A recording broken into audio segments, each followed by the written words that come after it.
బంగారాన్ని విడిపించి ఆ రోజు ఆన్లైన్ రేటుకే మేము కొంటాం. Sharma gold company. నమస్తే, వెల్కమ్ టు సుమన్ టీవీ. నేను మీ యామ్ని. ప్రస్తుతం మనతో ఉన్నారు ప్రముఖ ఆధ్యాత్మికవేత్త డాక్టర్ అనంతలక్ష్మి గారు ఉన్నారు. అమ్మతో మనం మాట్లాడదాం. నమస్తే అమ్మా. నమస్తే తల్లి. అమ్మ, ముందుగా మీకు క్రోధీనామ సంవత్సర ఉగాది శుభాకాంక్షలు అమ్మా. అమ్మ, మీకు కూడా, ప్రేక్షకులకి, అంతేకాదు తెలుగు ప్రజలందరికీ కూడా క్రోధినామ సంవత్సర ఉగాది శుభాకాంక్షలు. అమ్మ, అసలు ఉగాది అంటే ఏంటమ్మా? అసలు మన ఉగాది అనేది మనం ఎందుకు జరుపుకోవాలి? ముందుగా ఉగాది అన్న పదం యుగాది అనే సంస్కృత పదం నుంచి వచ్చింది అని చెప్తారు. యుగములకు ఆది, మొదలు అనే అర్థంలో. కానీ దానికన్నా కూడా ఏం చెప్తారంటే, ఊ అంటే నక్షత్రమట, గ అంటే గమనంట, ఉగ ఆది నక్షత్ర గమనాన్ని లెక్కించటం మొదలుపెట్టింది అని. మనిషికి ఆలోచన ఉంది కదా, ఆలోచన వచ్చిన తర్వాత లెక్కలేస్తూ ఉంటాడు ప్రతిదానికి. ఆ లెక్కలేయడం మొదలెట్టాక అసలు ఈ భూమి ఎప్పుడు పుట్టింది, ఇట్లాంటి లెక్కలన్నీ వేసుకున్నాడు. అలా వేసినప్పుడు మహర్షులైనటువంటి వారు, ఋషి అంటేనే మనం కంటితో, ఈ కంటితో చర్మచక్షువుతో చూడలేనటువంటి దానిని చూడగలిగిన వాళ్ళని మహర్షులు అంటారు. అటువంటి వాళ్ళు దర్శనం చేసి, వాళ్ళ చూపుని దర్శనం అంటారు. దర్శనం చేసి సృష్టి ఎప్పుడు ప్రారంభమైందో లెక్క కట్టారు. ఆ లెక్క కట్టి దాన్ని, ఆ లెక్కలను ఎలా కట్టారంటే నక్షత్రాల యొక్క కదలికను అనుసరించి కట్టారు. ఎందుకంటే మన లెక్కలేస్తాం, ఏదో మనం ఒక యుగం అంటాం, తర్వాత ఇప్పుడు క్రీస్తు శకం అంటున్నాం. ఇది రాను రాను మారిపోవచ్చు. క్రీస్తు శకానికి ముందేం లెక్కలేసాం, వేరే యుగాలు ఉండేవి. అట్లా మారిపోతూ ఉంటాయి రాజకీయ కారణాల వల్ల, సాంఘిక కారణాల వల్ల. ఇవేం మారకుండా ఉండేది నక్షత్రాల యొక్క స్థితి. దాన్ని అనుసరించి లెక్కలు కడితే ఎప్పుడూ కూడా మార్పు రాదు. దాని రకంగా లెక్క పెట్టడం మొదలుపెట్టి అలా వెనక్కి చూసి సృష్టి ఎప్పుడు ప్రారంభమైంది, భూగోళం ఎప్పుడు ప్రారంభమైంది అని లెక్క కట్టుకుంటే మన ఋషులు చెప్పినటువంటి ప్రకారం 197,29,49,124 సంవత్సరాలు పూర్తయి 125వ సంవత్సరంలో రేపు ఉగాది అంటే ఈనాడు, ఉగాది నాడు ప్రవేశిస్తూ ఉంది. ఎంత జాగ్రత్తగా మన వాళ్ళు లెక్కలు కట్టి చెప్పారో చూడండి. దీన్ని కలియుగాలతో లెక్క చెప్పుకున్నట్టయితే కలియుగం ప్రారంభమై 5,124 అయి 125వ సంవత్సరం మొదలైంది కలియుగం నుంచి. అసలు భూమి ప్రారంభమై పుట్టిందప్పుడు అంటే భూమి యొక్క పుట్టిన రోజుగా మనం ఉగాదిని జరుపుకుంటున్నామమ్మా. ప్రతి సంవత్సరం ఇంకా ఉగాది జరుపుకుంటున్నామంటే భూమి యొక్క పుట్టినరోజుగా మనం లెక్క కట్టుకోవాల్సి ఉంది. అందువల్ల నక్షత్ర గమనాన్ని అనుసరించి లెక్క పెట్టడం మొదలు పెట్టిన రోజు ఉగాది. ఆ లెక్క ప్రకారం ఇక అప్పుడే ఎందుకు మొదలైంది, ఈ రోజే ఎందుకు లెక్క మొదలు పెట్టాలి అనే సందేహం కనుక వచ్చినట్టయితే దానికి కూడా మనకి మన శాస్త్ర గ్రంథాలు చక్కని నిదర్శనాలు చూపించాయి. అందులో ఏమిటంటే చైత్రే మాసే జగద్బ్రహ్మ ససర్జ ప్రథమేహని శుక్లపక్షే సమగ్రంతు తథా సూర్యోదయే సతి వత్సరాదో వసంతాదో రవిరాజ్యే తదైవచ. అంటే ఈ జగత్తుని బ్రహ్మ పూర్తి చేశాడు సృష్టి చేయడం. ఎప్పుడు సృష్టి కార్యం అనేది పూర్తి చేశాడు? చైత్రే మాసే, చైత్రమాసంలో. ఎప్పుడు? శుక్లపక్షే, శుక్లపక్షంలో. వత్సరాదో వసంతాదో, వత్సరానికి సంవత్సరానికి మొదలు వసంత ఋతువుకు మొదలైనప్పుడు శుక్లపక్షే అంటే ఇక్కడ మళ్ళీ అక్కడ చెప్పిన దగ్గర పెట్టుకుంటే వసంత ఋతువులో చైత్రమాసంలో శుక్లపక్షంలో మొదటి రోజు అంటే పాడ్యమి నాడు సూర్యోదయే సతి, సూర్యోదయ సమయంలో ఆయన ససర్జ చక్కగా పూర్తిగా సృష్టి చేయడం అనేది పూర్తి చేసి ఇక నుంచే సృష్టి మొదలు అన్నట్టు ఆయన. అంటే ఇంకా ఈ భూగోళం దీని మీద మానవులే కదా సమస్తమైన జీవులు వీళ్ళందరూ తిరగడం మొదలవుతుంది అని చెప్పినటువంటి రోజు. అందువల్ల ఎప్పుడు చేసుకోవాలి సంవత్సరాది అంటే సంవత్సరాన్ని లెక్క పెట్టడం వసంత ఋతువు, చైత్రమాసం, శుక్లపక్షం, పాడ్యమి తిథి సూర్యోదయంతో ఉండాలి. అప్పుడు అప్పటి నుంచి లెక్క పెట్టుకోవడం మొదలైంది కనుక చైత్ర శుద్ధ పాడ్యమిని మనం ఉగాదిగా లేక సంవత్సరాదిగా జరుపుకుంటూ ఉన్నాం. అమ్మ అసలు ఈ ఉగాది రోజు మనం చేయవలసిన నియమాలు ఏంటి? అసలు చేయకూడని పనులంటే ఏంటమ్మా? ఉగాది నాడు సంవత్సరం మొదటి రోజు గనక ఉమ్, మొదటి రోజు ఎలా ఉంటే సంవత్సరం అంతా అట్లా అలానే ఉంటుందని మనకి ఉంటుందంటారు. నమ్మకం. పుట్టినరోజు అవనండి, ఏదైనా సరే ఉమ్, ప్రారంభం కనుక ఇది ప్రారంభ దినం గనక ఈనాడంతా శుభంగా ఉండాలి అని అనుకుంటాం. అందుకని సూర్యోదయానికన్నా ముందే లేచి అభ్యంగన స్నానం చేస్తాం. ఉమ్, అభ్యంగన స్నానం అంటే తలకి నూనె రాచుకుని చక్కగా తల రుద్దుకుని స్నానం చేయడం అభ్యంగన స్నానం. అభ్యంగన స్నానం తర్వాత నూతన వస్త్రధారణం, ఉమ్, కొత్త బట్టలు కట్టుకోవాలి. ఆ తరువాత దేవుడి ఇంట్లో దేవుడి మందిరంలో కానీ లేక దేవాలయానికి కానీ వెళ్ళి ఉమ్, అక్కడ నమస్కారం చేయాలి. ముందు ఇంట్లో చేసుకోవాలి.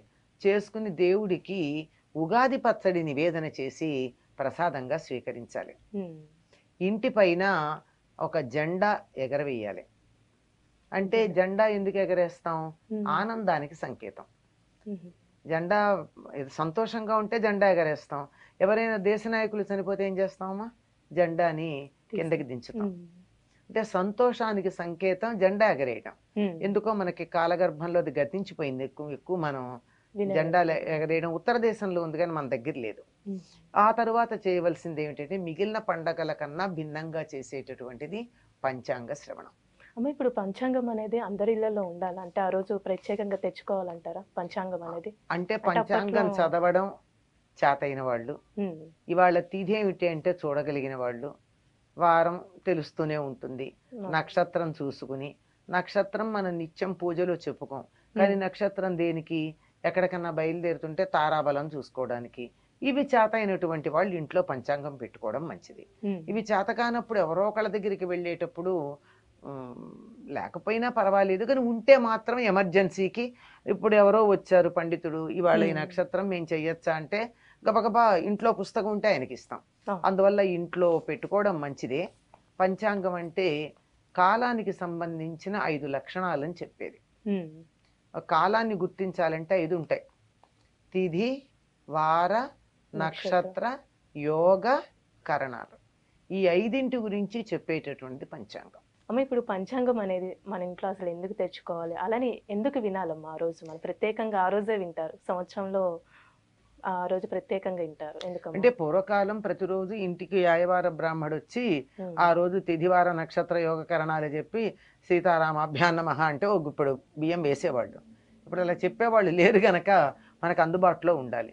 ఈ రోజు పంచాంగం తప్పనిసరిగా వినాలని ఎందుకు చెప్తారంటే పంచాంగం వినడం వల్ల కళ్యాణ గుణావహం, రిపుహరం, దుస్వప్న దోషాపహం, గంగా స్నాన విశేష పుణ్యఫలదం, గోదాన తుల్యం నృణాం, ఆయుర్వృద్ధిం ఉత్తమం శుభకరం, సంతాన సంపత్ప్రదం, నానా కర్మసు సాధనం సముచితం, పంచాంగమాకర్ణ్యత.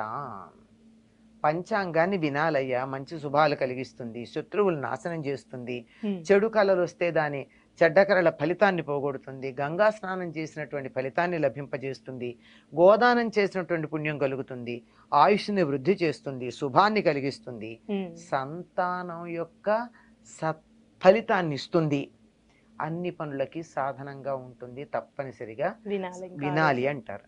ఎందువల్ల అంటే తిథిని వినడం వల్ల తిథేశ్చ శ్రియమాప్నోతి. ఇవాళ ఫలానా తిథి అని వింటే పాడ్యమే అని విన్నాం అనుకో, ఆ విన్నందువల్ల నాకు మేలు కలుగుతుంది. వారాదాయుష్యవర్ధనం, ఇవాళ మంగళవారం అని విన్నాం అనుకో, ఆ విన్నందువల్ల నాకు మేలు కలుగుతుంది, ఆయువు పెరుగుతుంది. అలాగే నక్షత్రాత్ హరతే పాపం, ఇవాళ ఫలానా నక్షత్రం అని వింటే దానివల్ల నాకున్న పాపం కాస్త నశిస్తుంది. యోగాత్ రోగ నివారణం, యోగం ఏది అన్నది విన్నందువల్ల రోగం పోతుంది. కరణాత్ కార్యసిద్ధిశ్చ, కరణం వల్ల కార్యము సిద్ధిస్తుంది. కరణం అన్న పదంలోనే పని చేయడం ఉన్నది, ఆ కార్యం సిద్ధిస్తుంది. పంచాంగ ఫలముత్తమం, పంచాంగం యొక్క ఫలితం చాలా ఉత్తమమైనటువంటిది. ఇవి తెలుసుకోవడం వల్ల ఉపయోగం ఉంటుంది అని చెప్పారు. అందువల్ల ఆ పంచాంగం ఆ రోజు వినాలి. ఇది కామన్ గా చెప్పిన మాట. అసలు విషయం ఏమిటంటే పంచాంగంలో తిథివార నక్షత్ర యోగ కరణాలు మాత్రమే కాక ఈనాడు చెప్పేటటువంటి పంచాంగంలో ఆదాయ కందాయాలు చెప్తారు, రాజెవరు, మంత్రి ఎవరు ఇత్యాదులు చెప్తారు. వీటి వల్ల ఏమిటి లాభం అంటే, నాకు ఆదాయం ఎక్కువ వచ్చి ఖర్చు తక్కువ ఉందనుకో, అప్పుడు నేను దాచుకుని ఏదన్నా మంచి మంచి పనులు చేయడానికి ప్లాన్ చేసుకోవచ్చు. ఖర్చు ఎక్కువ ఉండి ఆదాయం తక్కువ ఉందనుకో, కొంచెం అప్పులు చేయకుండా జాగ్రత్త పడుతూ జాగ్రత్తగా ఉండడం అలవాటు చేసుకుంటాం. అంతేకాదు, ఈ సంవత్సరం ఏదో మంగళవారం వచ్చింది కనుక కందుల మీద ఏదో కుజుడు ప్రధానం పెడతాం. అప్పుడు ఏం చెయ్యాలి మనం?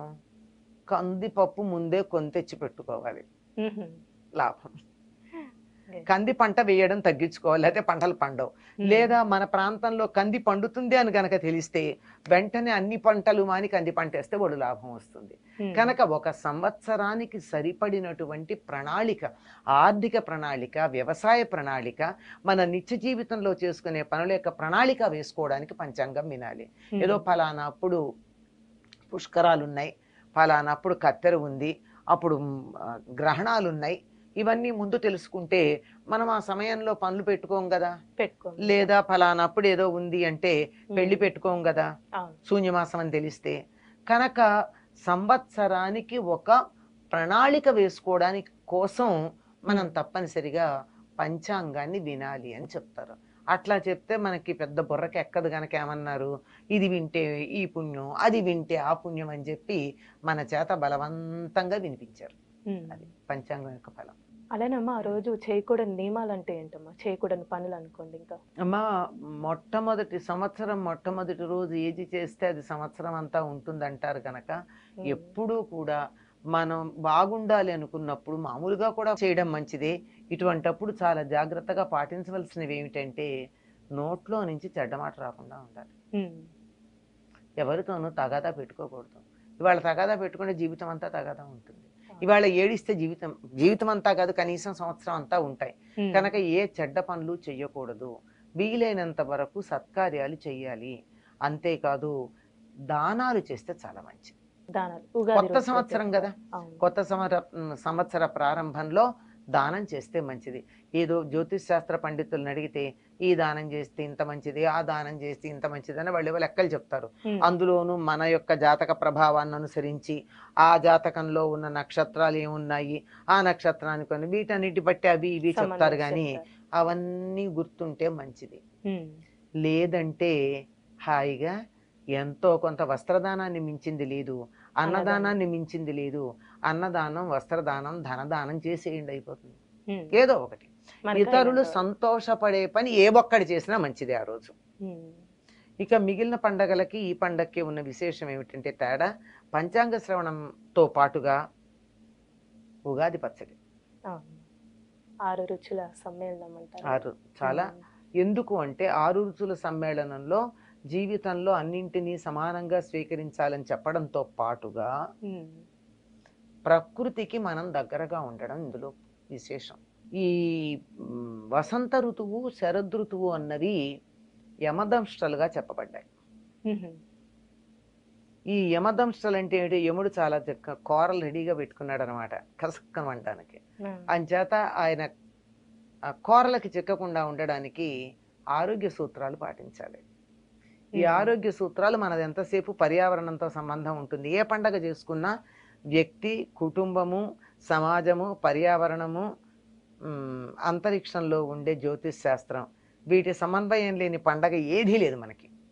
ఇందులో జ్యోతిష్ శాస్త్రం అంటే పాడ్యమి మనం చెప్పేసుకున్నాం. ఇంకా వ్యక్తి యొక్క ఔన్నత్యం అంటే ఈనాడు తప్పనిసరిగా చేయాల్సింది ఇది తినడం ఆరోగ్యానికి మంచిది. 6 రుచులు అని చెప్పేటప్పటికల్లా కుటుంబంలో ఒకళ్ళు కోపంగా ఉన్నా, ఒకళ్ళు తాపంగా ఉన్నా పులిహార తింటుంటే పచ్చిమిరపకాయ కొరికినట్టుగా అని చెప్పి సంతోషించి ఊరుకోవాలి. భోజనంలో మనం మిరపకాయ బజ్జీలు కూడా తింటాం కదా, ఆవకాయ కూడా తింటాం కదా, కారము ఇష్టమేగా మనకి. వాటిని చేదు ఇష్టం లేదా, కోకోకోలా తాగట్లేదమ్మా, చేదు ఇష్టం లేదని ఎట్లా అంటాం? కనుక చేదు తీసుకోవాలి. ఇలా అన్ని రకాల రుచులు తీసుకుని అందరితోనూ కలిసి ఉండాలని ఒక సమభావం చెప్తాయి 6 రుచులు. అలాగే అన్నిటికీ సంబంధించి ఇహ పర్యావరణానికి, ఆరోగ్యానికి సంబంధించింది ఏమిటంటే, ఈ ఋతువు యమదంష్టలకు సంబంధించిందని చెప్పుకున్నామే, అనారోగ్యం చేసే అవకాశం ఎక్కువ ఉంది. చెట్లు బాగా పూలు పూస్తూ ఉంటాయి, అంటే మనకి భాగ్యనగరంలో అంత అదృష్టం లేదనుకోండి, ఆ. పెద్ద పెద్ద వృక్షాలు ఉంటే చెట్ల నిండా విరగపూయడం అంటారే అట్లా పూస్తాయి. వాటిలో బొడ్డు పుప్పొడి ఉంటుంది. ఈ పుప్పొడి వల్ల ఎలర్జీ వచ్చే సమస్య కొంతమందికి ఉంది. అంతకు ముందు శిశిరంలో విపరీతంగా చలుండి ఒక్కసారిగా ఎండ రావడం మొదలయ్యేటప్పటికి దానివల్ల అనేక రకాలుగా ఋతువుల మార్పిడి వల్ల అనారోగ్యం వస్తూ ఉంటే వీటి నుండి తట్టుకోవడానికి పనికొచ్చేటటువంటిది మనం తినే ఉగాది పచ్చడి. ఉగాది పచ్చడి. నిజానికి నింబ ఆ, పల్లవ భక్షణం అని ఉంటుంది. అంటే వేప చిగుళ్ళు తినాలి. మనం వేప చిగుళ్ళు తినలేక వేప పువ్వు తింటాం. ఉపయోగిస్తాం. నిజంగా ఎవరైనా కావాలంటే ఒక చిన్న ప్రయోగం చేయొచ్చు. ఈ రోజు నుండి అంటే ఉగాది నుండి కొన్ని వాళ్ళు ఎందుకులే కానీ రేపటి నుండి 15 రోజుల పాటు ఉదయం పరగడుపున ఎర్రగా ఉండే వేప చిగుళ్ళు గనక తిన్నట్టయితే 15 రోజులు సంవత్సరం మొత్తం మీద జలుబు, దగ్గు, జ్వరం రావు. యాంటీబయాటిక్ ఉపయోగిస్తాం కాదమ్మా, ముందు అసలు ప్రివెంటివ్ రాకుండా మనకి రోగనిరోధక శక్తిని ఇచ్చేస్తుంది. జ్వరం రాదు, దగ్గు రాదు, జలుబు రాదు. కనుక చిగుళ్ళు తినలేం గనక పువ్వు వేసుకుని తింటూ ఉంటాం. అన్నీ కూడా ఆరోగ్యానికి సంబంధించినటువంటివే. అమ్మా, ఆరోగ్యం గురించి కానీ ఇప్పుడు ఉగాదికి సంబంధించిన విశిష్టత చాలా చక్కగా తెలియజేశారమ్మా. ధన్యవాదాలు. సంతోషం అమ్మా.